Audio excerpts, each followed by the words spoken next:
యేసుక్రీస్తుని పేరట మీ అందరికీ శుభములు తెలియజేస్తున్నాను. లూకా సువార్త 4వ అధ్యాయము 1-2 వచనాల్లో యేసు ప్రభు 40 దినములు ఆత్మచేత అరణ్యములో నడిపింపబడి అపవాది చేత శోధింపబడుచుండెను.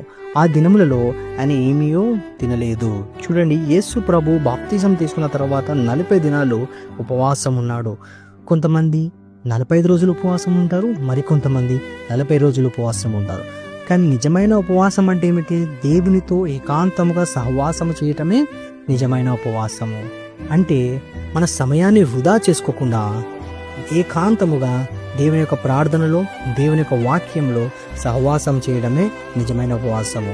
యేసు ప్రభు కూడా అరణ్యములో 40 దినాలు తండ్రితో ఏకాంతముగా సహవాసం చేశాడు. మరి నీవు దేవునితో సహవాసం చేస్తున్నావా? దేవునితో మాట్లాడుతున్నావా? దేవుడు నీతో మాట్లాడాలి అంటే దేవునితో నీవు సహవాసం చేయాలి. అప్పుడు నీవు చేసే ప్రార్థనలు ఫలించి నీ ఇబ్బందుల నుండి, నీ సమస్యల నుండి, నీ అనారోగ్యాల నుండి, నీ శోధనల నుంచి దేవుడు మిమ్మల్ని విడిపిస్తాడు. దేవుడు మిమ్మల్ని దీవించునుగాక. ఆమేన్.